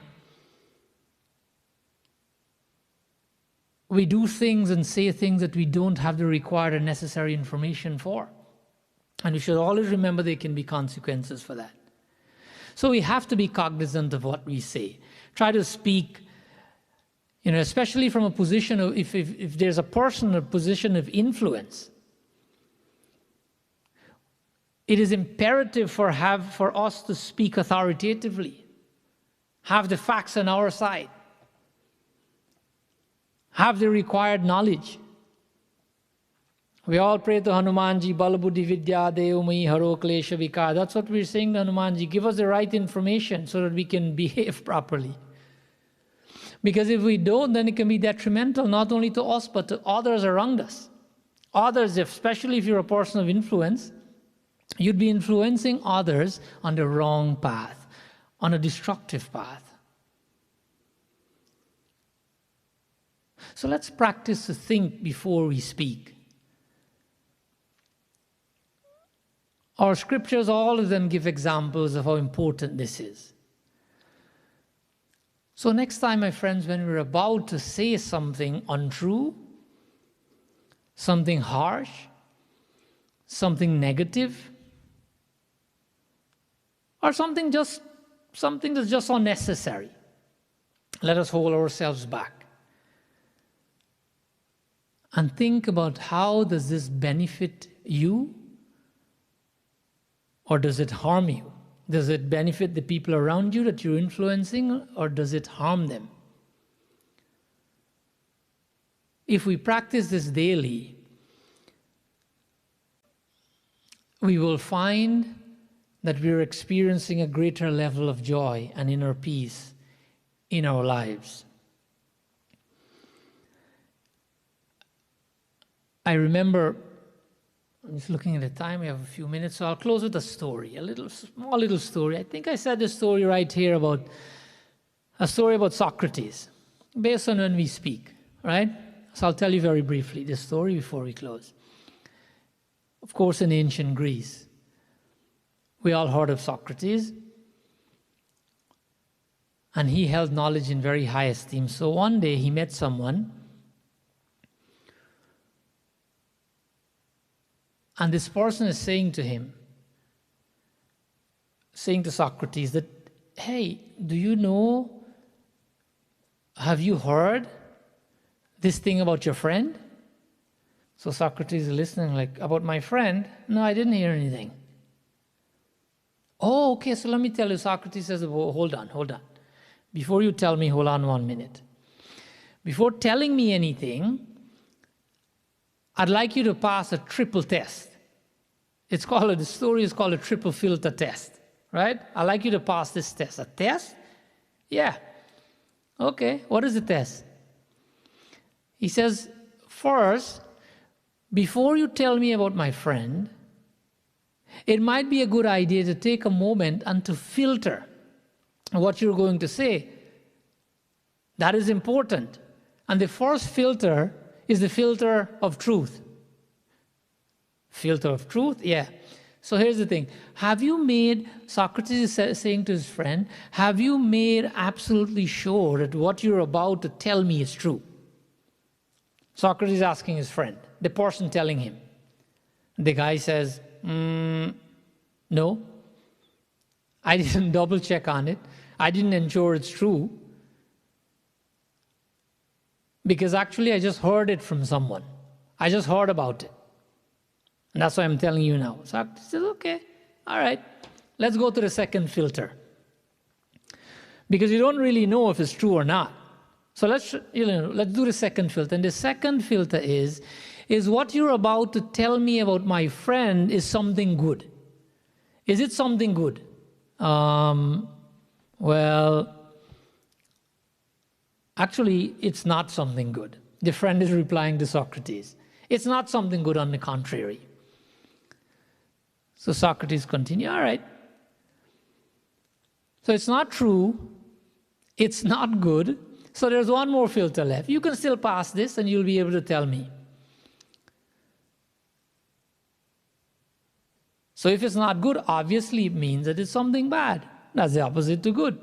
So you want to tell me something bad about my friend that you don't know that is true, but you can still pass this because, the third filter and, everything will be fine. So the third filter is, what you're about to tell me about my friend, is it going to be useful to me? The guy goes like, well, not really. I don't see any way that it can be useful to you. Socrates says, okay. If you want to tell me, or if what you're telling me or what you want to tell me, it's neither true nor good, nor is it useful to me, why again are you telling me this? The fellow could not answer. It's not true, it's not good, it's not useful. So this is what Brahma needed to have thought about. This is what we need to think about as human beings when we speak. Interestingly, that is why Sanatana Dharma has something that we call it Maun Vrat. This can be controversial. I'm not telling anybody to do Maun Vrat. Maun Vrat is not speaking. You know how better off most of us will be by speaking less? Look who's talking to her. I've been talking here for the last hour, right? but on a normal basis. Speak less, less trouble. Maun Vrat is not speaking. People do that for years and years. We can try it, when we wake up in the morning, try to stay an hour, 2 hours, whatever you do, don't say anything. That's a good start. Maun Vrat is actually a vrat, a fast that is recommended in the scriptures. It helps you not to get entangled in the world, and you can do so. Anyways, all the scriptures tell us this, not only Hindu scriptures, but the Bible also says this, that the quote is, let me see where it is. There are those who speak harshly, like the piercing of a sword, but the tongue of the wise brings healing. Proverbs 12:18. The tongue of the wise brings healing. And those who speak harshly, it's piercing like a sword. There's also a beautiful story in the holy Quran about, Omar al-Khattab came upon Abu Bakr Sadiq pulling his tongue. Hey, what happened? Why are you doing that? That's not something good. You shouldn't do that. I hope God forgives you. He made you perfect and now you're trying to injure yourself. Abu Bakr replied that I am pulling my tongue because this tongue has brought me to very dangerous places. Meaning situations, very dangerous situations in life. And there's a beautiful verse actually in Bhagavad Gita. Anudvegakaram vakyam satyam priyahitam yata. Austerity of speech, Bhagavan is saying here. Sri Krishna is saying this is actually the 17th verse, this 15th verse, 17th chapter. That austerity of speech consists in speaking words that are truthful, words that are pleasing, words that are beneficial, and words that are not agitating to others. And also, doing all of that and remembering God, doing your meditation, doing your sadhana. And this is what real austerity is. Talking about that, I hope and pray that we've been able to take something away from the Katha this morning. Let us all, just for a few minutes, a few short minutes, let's just try to close our eyes. Let us sit straight. Let us take a deep breath in, as deep as you can, at least to the count of 4. Hold it for the count of 2 to 4. Release, whether through your mouth or through your nose, for the count of 4. When you do that, you should be feeling a little bit more relaxed. Let's try it one more time. Breathe in. Hold it. Exhale. We'll do this one more time. Breathe in as deep as you can. Hold it. Hold it. Exhale.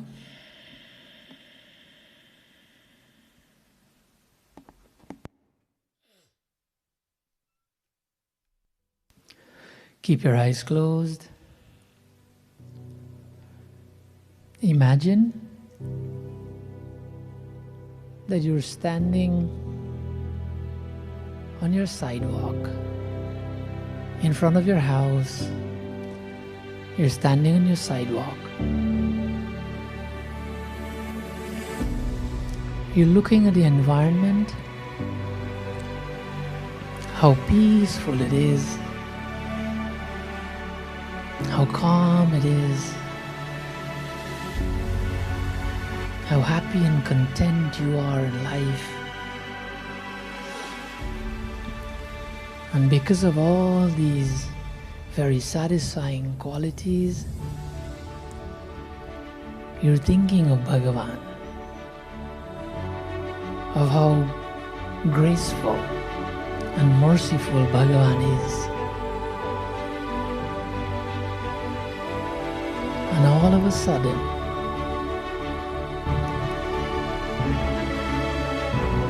you started lifting up from where you're standing. You started levitating. And you're going up and up and up into the air. You're 10 feet high. 20 feet. You keep going up 50 feet. You're now above all the houses. You keep going up at great speed. You're not scared. 100 feet. 1,000 feet in the air. And you've started to move sideways. You're going at great speed and you're enjoying the ride. There's clear blue sky. It's quiet. You're excited. You can see tens and tens of miles into the distance. You see the flowers and the trees.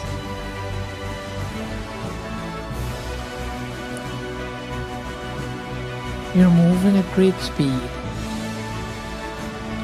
You can see in the distance huge mountains. You're traveling. You're approaching a mountain. You have observed that you're slowing down. You're approaching the mountain. You're flying at about halfway the height of this mountain. Very calmly, you have landed on this mountain. A beautiful space. All around you is so beautiful, so calm, so clean.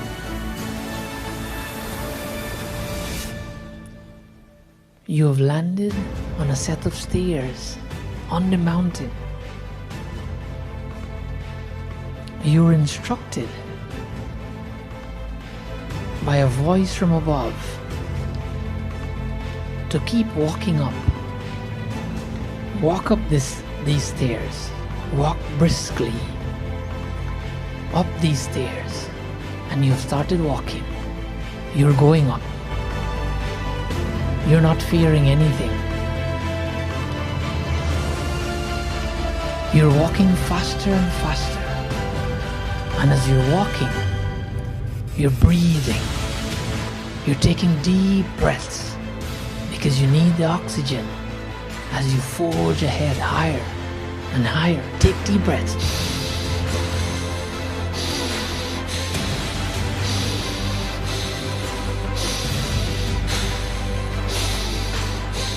Keep going. Keep going. Walk up. Don't look behind. Know that you have the strength. Know that Bhagavan has blessed you with the ability to keep going non-stop, faster and faster. You're looking at the top. You're very encouraged.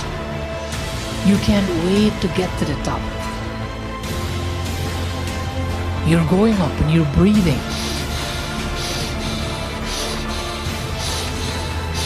You're excited. You're almost to the top of the mountain. Almost. You're looking up. You're not even tired. Keep going. Keep going. You've started running because you're excited to see what is on top. Keep running. Keep running. Breathe. Keep going. There are just about 10 steps left for you to get to the top. You're almost there. You're almost there. You've reached to the top of the mountain.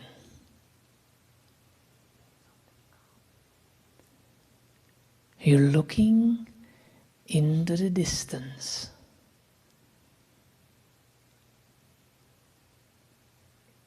It's snow-capped. It's all white. You're walking.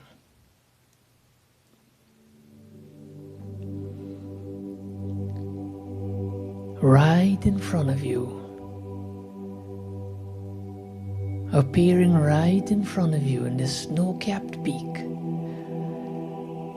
of Mount Kailash. Bhagavan Shankar is sitting there in a most peaceful position. His Trishul next to him. His eyes are closed. He has the Ganga flowing out of his head. He has the serpent, the snake around his shoulder. The bliss is almost too much for you to take in, for you to consume. You're approaching him. As you look at him, sometimes he looks dark in color, like Neela Lohit, blue and red in color, purple in color. As you look at him, he looks like Kala Bhairav. His terrible form. As you continue looking, you see his most amazing form, white in color, white clothing with his Trishul. He opens his eyes. He welcomes you. He gives you a seat to sit right next to him. And he tells you, close your eyes and meditate with me, for you will experience the greatest peace that you've ever experienced in your life. Imagine that you're sitting opposite of Bhagavan Shankar on Mount Kailash. You're meditating. In your thoughts, you've now gone into Samadhi. You've left the world.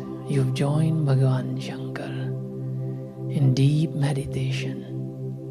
Something that you will enjoy for the rest of your life when you come back to your body status, the feeling of your body. You're meditating. You have a different feeling. You have opened your eyes. Bhagavan Shankar raises his hand. He's blessing you. You can feel the radiance. You see the luminosity. You feel the energy running through your skin, beyond and beneath your skin, through your pores. That ecstasy now is creating a chill in your entire body as you're grateful to Bhagavan Shankar. You put your hands together. You bow to him. Shankar Bhagavan says, if you'd like to have this feeling more and more often, close your eyes and think about me, and you would always be in a position to enjoy this highest level of peace and contentment and tranquility in your life. Hari Om Shanti Shanti Shanti. Kailashpati Mahadev Ki Jai. I hope that you've been able to participate in the meditation. And especially for devotees of Bhagavan Shankar, if you can practice this more often, then you'll be in a position to enjoy his blessings. To close our session today, I had planned a little follow-up from last week, which we're not going to do anymore today. But I mentioned something in our katha last week, which is Bhagavan doesn't allow any of his devotees to fail. He didn't allow Naraji to fail. Remember, Bhagavan says Chitram bhavati dharmatma shashwachanting nigachyati. This is verse 31 of chapter 9 Bhagavad Gita. Name bhakta pranashyati, that my devotees will never fail. For devotees of Bhagavan Shankar, there is that very popular slok in the Shiv Manas Puja, Atma Tvam Girijamati Sahachara. We know that slok. The explanation is that we do everything. We speak. If you can remember it. Atma Tvam Girijapati Sahachara, that when we do anything, oh Bhagavan, we're speaking to Bhagavan Shankar, we do it for you. Prana Shariram, that your prana, that is air that you have given us, this is my body. Puja te vishyo prabhoga rachana nidra samadhishtati, that my interactions is your puja. Nidra samadhishtati. Vishayo prabhoga rachana, that my sleep is your samadhi. When I go into meditation, when I sleep, that is my meditation to you. Sanchara padayo pradakshana vidhi, that when you're walking, this is our pradakshana around the lingam. Stotani saravagiro, that when we speak, this is our stotra to you. That is for devotees of Bhagavan Shankar. And so Bhagavan Sri Krishna says the same thing in Bhagavad Gita. And so the little bhajan that we wanted to sing today says the same thing about, it's a bhajan of Mirabai, basically saying the same thing as a follow-up from last week. So we'll use this bhajan to close our session today. It describes what a devotee is. When we become a devotee, Bhagavan will ensure that we don't fail.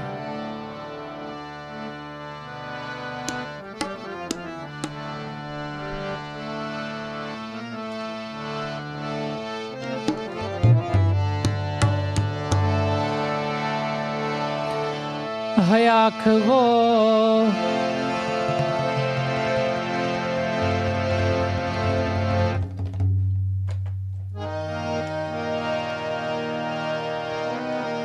hayakho jo sham ka darshan kiya kare, hai sheesh jo prabhu charan mein bandhan kiya kare.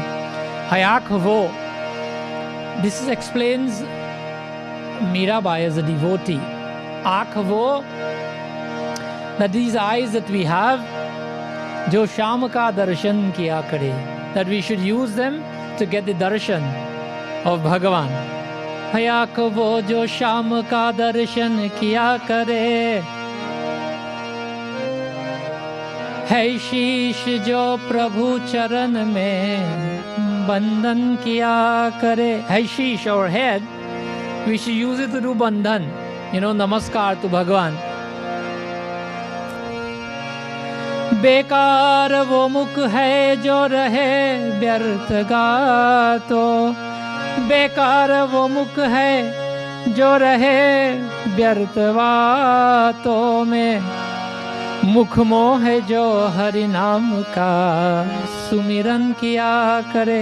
बेकार वो मुख है. Bekar, means like useless. Mukh, mouth. That mouth is useless. Jo rahe vyarth baaton mein. That person who uses the mouth for useless topics, not speaking of that which is helpful to others or to their own, to the upliftment of their soul. मुख मोह है जो हरि नाम का सुमिरन किया करे. मुख मोह है जो, that we should use the mouth for Harinam, for chanting the name of Bhagavan. Sumiran kiya kare, for prayers to Bhagavan. Hire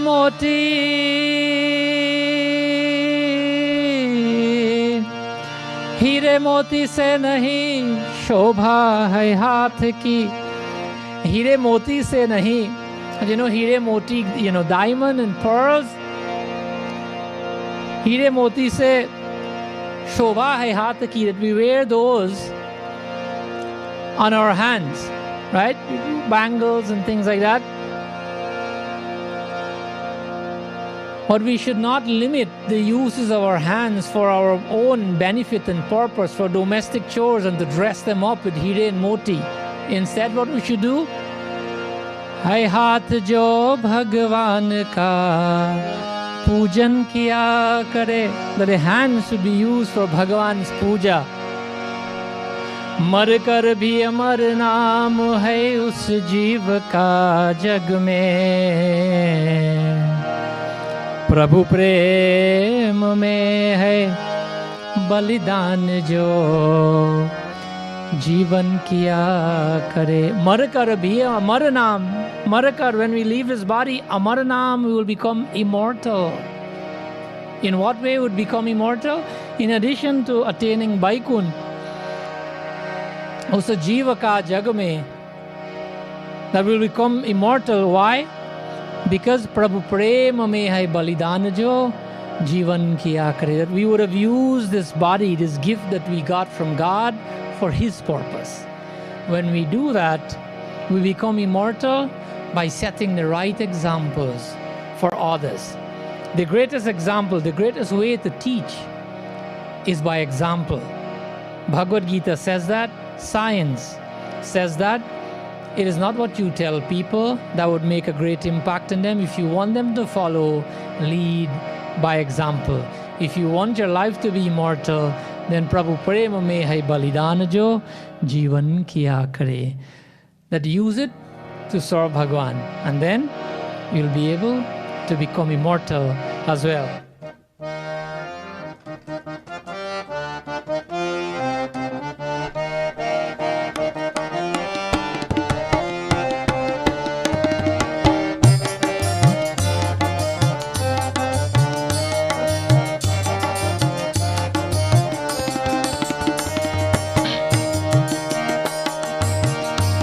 ऐसी लागी लगन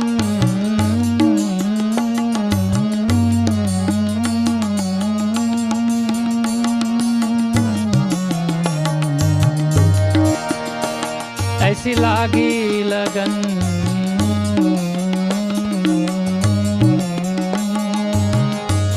ऐसी लागी लगन लागी लागी रे लगन लागी लागी रे लगन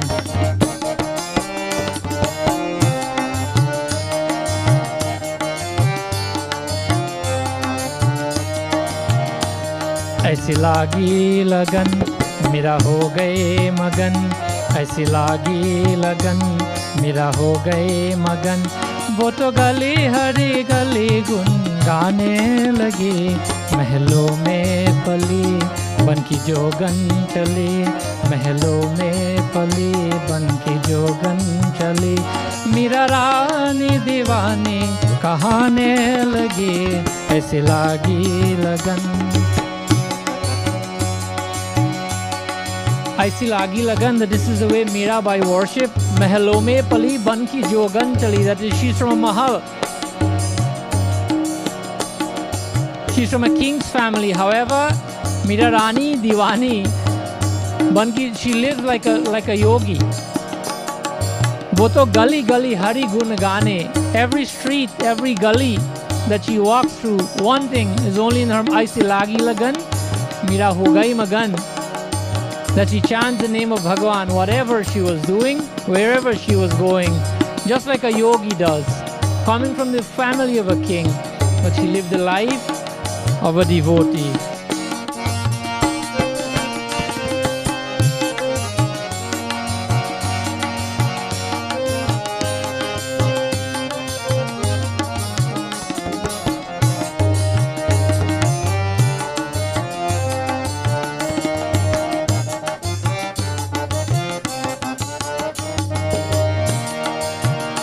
राना ने विष दिया मानो अमृत पिया राना ने विष दिया मानो अमृत पिया मेरा सागर में सरिता समाने लगी. राना ने विष दिया मानो अमृत पिया. That her brother-in-law gave her poison to drink because she's a disgrace, according to them, to their royalty, living a life of a of a mendicant almost, walking around singing God's name. Gave her poison to drink, tell her it was Amrit, it was nectar. We know the katha, nothing went wrong because she was a devotee. Rana ne vish diya, manu amrit piya, mera sagar mein sarita samane lagi.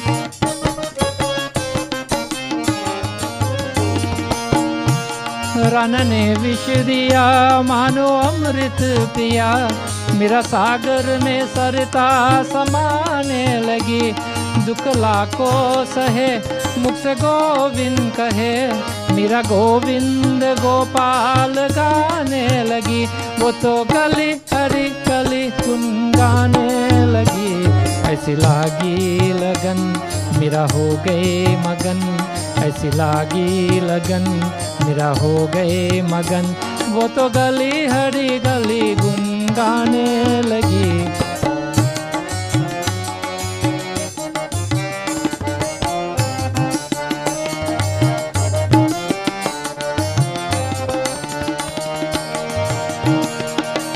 कोई रोके नहीं कोई टोके नहीं, मेरा गोविंद गोपाल गाने लगी.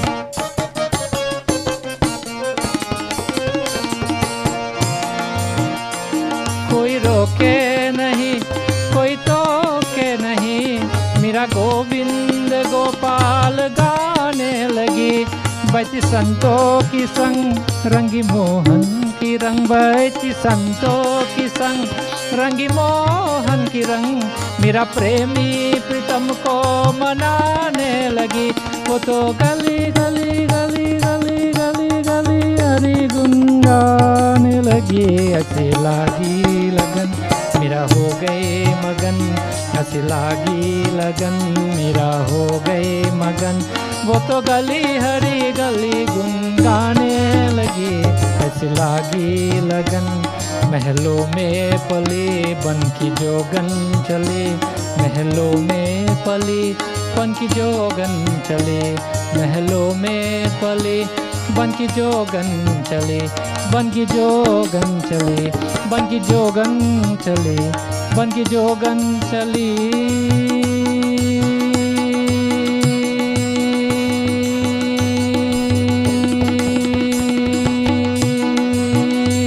बन की जोगन चली, बन की जोगन चली, महलों में पली बन की जोगन चली. मीरा रानी दीवानी कहाने लगी. ऐसी लागी लगन मेरा हो गए मगन, ऐसी लागी लगन मेरा हो गए मगन, ऐसी लागी लगन मेरा हो गए मगन. प्रेम से बोलो श्री कृष्ण चंद्र भगवान की जय, कैलाशपति महादेव की जय. Before we do closing prayers, I want to say thank you again to all of you. I know the pandemic is still on, the holidays are coming up, the vaccine is out, so there are conflicting, not information, but thoughts as to what we should do. Remember, we don't have access to the vaccine as yet, so please take all necessary precautions. We're almost to the end. We're seeing the light of the tunnel. Just bear up for a little bit more. Do everything you can to protect your family and your children and the elderly and even the frontline workers, the medical workers. So let's do everything and wait for a little bit more until the vaccine is here. I want to thank all of you who've joined us today, especially the teacher of Sanatan Dharma, my respectable elders, my dad, Pandit Satyacharan Sharma, who is listening with us again today from London, my mom who as well from California, Pandit Hari Prasad, always dad here, is always with us, Pandit Hardwarji, Pandit Chandrat Hardwar. Of course, today again we have Pandit Bimalji. Panditji, it's nice to have you again with us. Not forgetting my dear Chachi, a teacher of mine, Srimati Indrani Sharma, again is with us. Dr. Brahm Hardwar also. and to all the young Pandits who have joined us today from Guyana, Pandit Tulsiji, Pandit Amit, all the other young Pandits. We're grateful to have you on. Remember, as the year is coming to an end, the vaccine is coming up, then, but we do have, please join us next week if you can. We may be probably taking a week off. We'll tell you next week. But we do have satsang next weekend. So again, thank you to all of you. May Bhagwan, continue to inspire you so that you can enjoy your lives doing all the right things and set the right examples for everyone else, especially when they're challenging times, so that we can come out on top of these challenging times or on the other side of these challenging times. We shall join in closing prayers.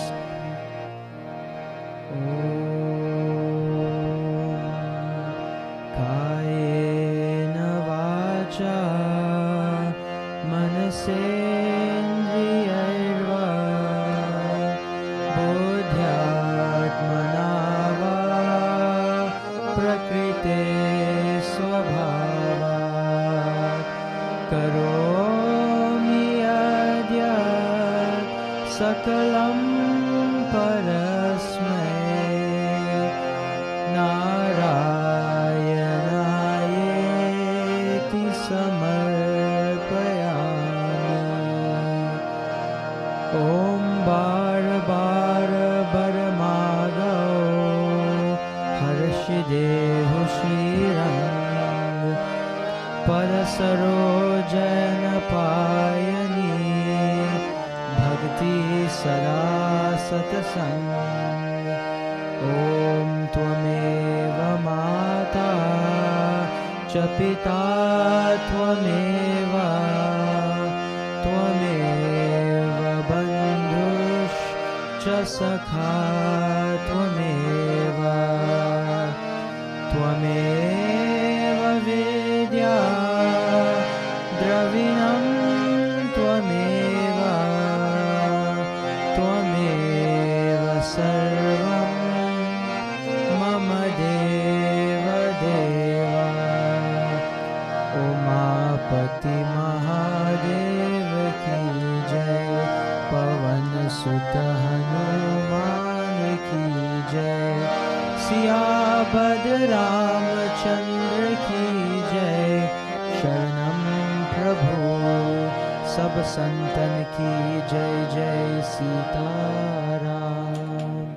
Jai Jai Shri Radhe, Jai Jai Shri Radhe, Jai Jai Shri Radhe. Raseshwari Radha Rani ki jai.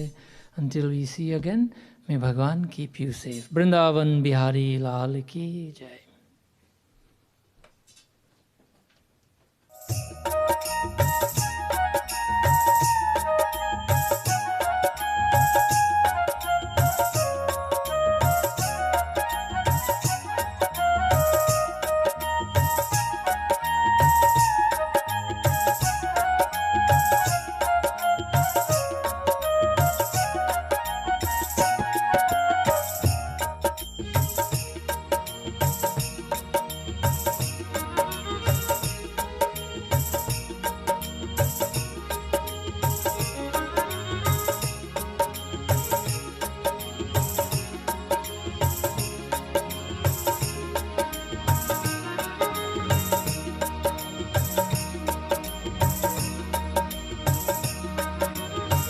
This live satsang is presented by Radha Krishna Foundation in light of the ongoing lockdown and in support of Sri Lakshmi Mandir of West Palm Beach, Florida.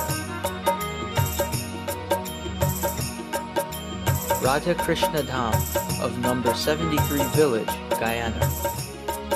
Dharma Mandir of London, United Kingdom. And Shiva Mandir Ashram of Leguan Island, Guyana.